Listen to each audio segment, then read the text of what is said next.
It was supposed to be a symbol of progress, of independence, of a man providing not just for his family, but for his entire neighborhood. His solar panels sat quietly on his roof, turning sunlight into safety, literally powering the system that kept the community protected. But one woman couldn't stand it. An HOA board member who thought her rules mattered more than respect, more than decency. In broad daylight, she marched onto his property and did something unthinkable, something that didn't just threaten him, but every family on the block. What happens when prejudice blinds someone to the very thing that protects them all? David Lewis had always believed in building a better world with his own two hands. A veteran and an engineer, he had returned from years of service overseas, determined to give his family and his neighbors something lasting, safety and stability. He invested not in luxury but in responsibility, installing a state-of-the-art solar array on his roof. But these weren't just panels feeding into his home. David had a vision. He wired them to the neighborhood security grid, a system of cameras, lights, and alarms that gave everyone on the block peace of mind. It wasn't required. It wasn't funded by the HOA. It was something he did freely, because he believed safety should never be a privilege, but a right. And for months, it worked. Porch pirates were deterred, break-ins stopped, and kids could play outside without their parents glancing over their shoulders every minute. Still, there was one person who didn't see David's generosity, only his difference. Karen Whitfield, a longtime HOA member with a sharp tongue and a sharper sense of entitlement. To her, the solar panels weren't a gift. They were an eyesore, a violation of her imagined rules, a disruption to what she thought a proper neighborhood should look like. It wasn't about aesthetics. Deep down, it was about control, about the quiet resentment she carried toward the only black family on the block. David had worked too hard, risen too far, and in her mind, he didn't belong in a place where she set the standards. And so, while the neighborhood thrived under the shield of his panels, Karen plotted. She was determined to remind him who really held power here, or so she thought. It began with petty letters slipped into his mailbox. Notes scrawled in capital letters about unauthorized modifications and violations of HOA guidelines. David ignored them at first, knowing the system he installed wasn't against any official regulations. Neighbors thanked him, some even bringing over baked goods or dropping by to say how grateful they were for the safer streets. But Karen wasn't satisfied with being ignored. She ramped up her campaign, knocking on doors, spreading whispers that David was turning the neighborhood into a science experiment, or that he was trying to show everyone up. Some listened politely and closed their doors. Others rolled their eyes. But Karen's anger only grew when she realized no one was joining her crusade. Then came the threats. Formal complaints filed with the HOA board, demands that he take down the panels or face fines. David, calm and measured, responded with evidence. The bylaws allowed solar installations. His were state certified, perfectly legal, and most importantly, saving the HOA thousands in reduced security costs. But logic never stood a chance against prejudice dressed as authority. One hot afternoon, while David was at work and his wife was inside, tending to their newborn, Karen made her move.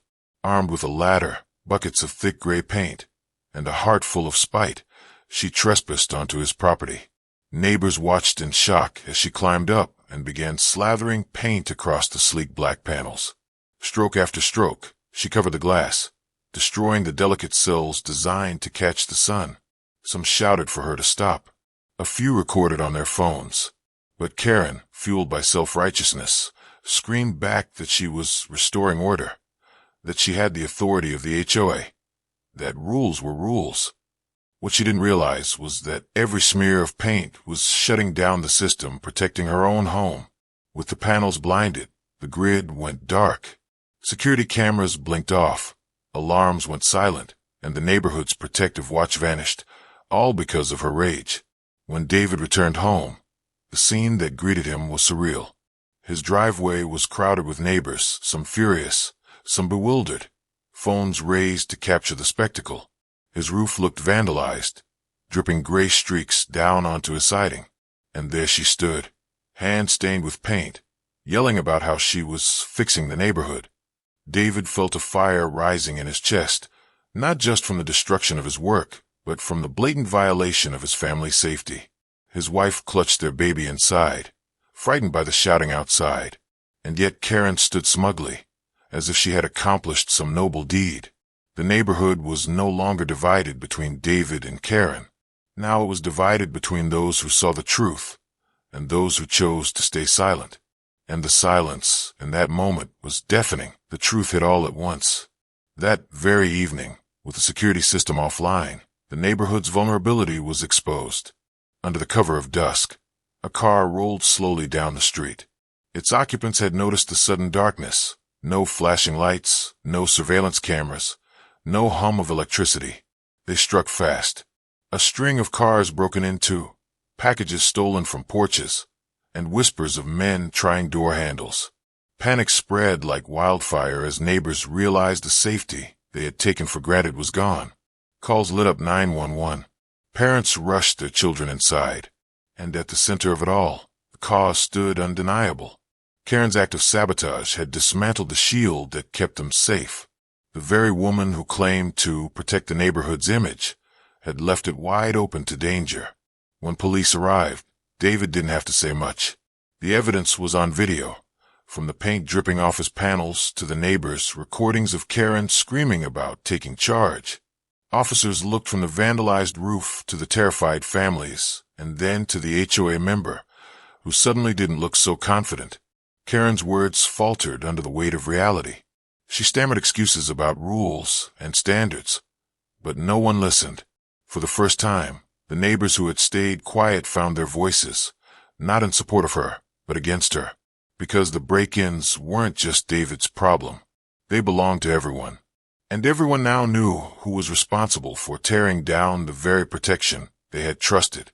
As Karen was led away, her face pale and hands trembling, the image of authority she had clung to crumbled. She hadn't just targeted David.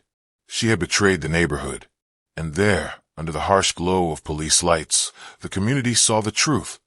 Prejudice disguised as power always ends in destruction. In the days that followed, repairs were made.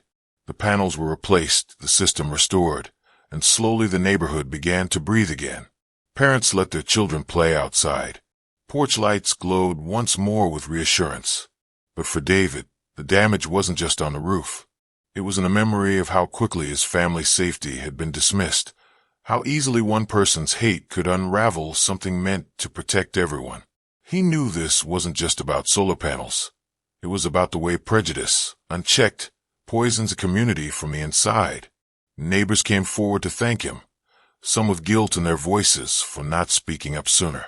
They admitted they had let Karen's noise intimidate them, even when they knew she was wrong. And in their shame, they found a new kind of strength, the courage to stand together. Karen faced charges for trespassing, vandalism, and destruction of property. But her greater punishment wasn't in the courtroom.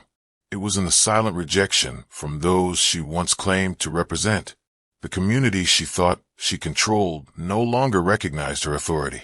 David's panels once again fed power to the system, but something else was renewed too, a sense of unity.